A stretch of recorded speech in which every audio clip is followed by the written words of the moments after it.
teman-teman, sekarang saya sudah berada di SMA Negeri 3 Tapung dan selamat menyaksikan video saya. Assalamualaikum warahmatullahi wabarakatuh. Baik, di sini saya akan melakukan kegiatan yaitu mewawancarai guru bidang studi fisika yang ada di sekolah SMA Negeri 3 Tapung. Dengan bisa Bapak perkenalkan diri Bapak dan bidang studi apa dan berapa lama Bapak mengajar di SMA? Assalamualaikum warahmatullahi wabarakatuh. Nama saya Muhammad Haridin Mustafa, mengajar fisika di SMA Negeri 3 Tapung sejak tahun 2010. Kurang lebih sudah 11 tahun mengajar di sini. Yang kedua dari pertanyaan saya itu, apakah pembelajaran fisika dalam penerapan praktikum? Pembelajaran fisika itu sangat banyak ya dalam pembelajaran praktikum. Cuman kita kan karena kondisi masa pandemi ini, kita kemarin praktikumnya secara online gitu. Jadi menggunakan virtual lab. Sedangkan sekarang kan baru mulai tatap mukanya, sehingga baru mulai mau proses untuk praktikum secara langsung. Kalau untuk praktikum itu dalam satu semester itu berapa kali dilakukan? Tergantung KD yang kita ajarkan. Setiap semester itu beda-beda. Ada yang 5 KD, ada yang 6 KD. Cuman melihat kondisi waktu yang ada, kalau kita normal ya kurang lebih dalam 1 KD itu ya 1 kali praktikum idealnya. Tapi yang rata-rata kalau saya pernah hanya kurang lebih 3 kali praktikum lah dalam 1 semester gitu ya. Untuk yang berikutnya itu kan sekarang ini pandemi. Waktu sebelum pandemi, Bapak melakukan praktikum itu di dalam laboratorium atau di luar laboratorium? Oke. Terkadang dilakukan di labor, terkadang di kelas. Ya karena kondisi kita labor, ada yang kelasnya jauh dari labor, ada yang dekat dari labor. Jadi lihat kondisi. Tapi kalau misalnya tidak memungkinkan di labor, dilaksanakan di kelas.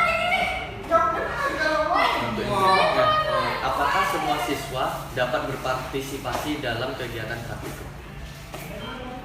Pengalaman yang sudah, alhamdulillah ya, kalau yang secara normal bisa ikut berpartisipasi. Cuman ketika waktu pembelajaran daring karena online, ya tentu hanya ada beberapa siswa yang berperan aktif ya karena kondisi online kan tergantung jaringan dan sebagainya. Menurut Bapak nih, dari fasilitas labor di SMA Negeri 3 Tapung ini sudah memenuhi standar atau belum? Standar minimal sudah. Tapi kalau yang idealnya belum. Karena labor kita itu kan masih menjadi satu.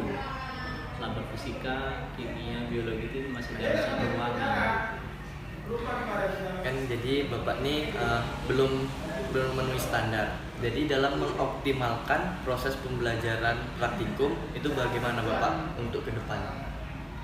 Yang pertama, kita mencoba mengajukan peralatan-peralatan yang sangat memungkinkan untuk kita laksanakan praktikumnya ke pihak sekolah ya, karena terkait anggaran nih. Dan yang kedua, kalau ada beberapa KD yang alat kita tidak ada, kita menggunakan virtual lab. Atau ya kita ganti dengan melakukan project atau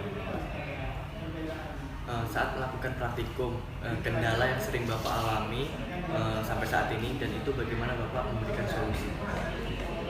Yang sering dialami kondisi peralatan, karena peralatan kita terbatas ya. Kemudian dengan jumlah perbandingan jumlah siswa tentu tidak memadai. Jadi ya salah satu caranya ada beberapa alat itu yang harus dibawa oleh siswa dari rumah, dan nanti secara berkelompok ditugaskan. Dan untuk dalam kerusakan alat, siapa yang berperan penting dan yang bertanggung jawab? Kalau untuk di sini ini diserahkan ke guru masing-masing mata pelajaran. Karena di struktur labor itu ada struktur kepala labornya, di bawahnya ada penanggung jawab mata pelajaran. Nah, nanti penanggung jawab mata pelajaran itulah nanti bertanggung jawab ke alat masing-masing. untuk menanggulangi mengantisipasi kecelakaan kerja saat praktik di laboratorium? Pertama kita sampaikan ini alat-alat yang digunakan ke siswa dulu ya, disampaikan. Kemudian yang kedua tentu setelah disampaikan ini alat-alatnya rentan pecah atau apanya, yang kedua tentu ini bahan-bahan yang digunakannya seperti ini resikonya kayak gini, harus hati-hati nanti dalam penggunaan gitu ya. Kemudian yang ketiga saat pelaksanaan tentu itu kita keliling terus, kita pantau kira-kira dalam penggunaannya sesuai aturan atau tidak, kemudian sesuai yang disampaikan sebelumnya atau tidak, sehingga kita bisa memantau anak tersebut menggunakannya sudah benar atau belum gitu ya. Itu memang salah satu cara-caranya yang kita lakukan. Yang terakhir nih dari saya minta wejangan untuk saya dalam melakukan pendidikan dalam melakukan praktikum.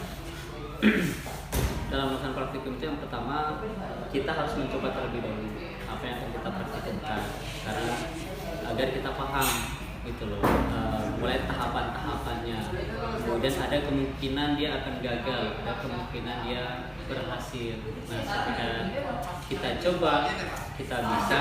Ketika nanti ada anak yang gagal, kita tahu bisa jadi ada salah prosesnya di situ. Sehingga dalam praktikum itu memang kita harus mencoba terlebih dahulu, wajib mencoba terlebih dahulu sebelum kita mempraktekkan ke anak. Kemudian yang kedua, kita harus paham betul mengenai peralatan yang akan digunakan. Apakah peralatan itu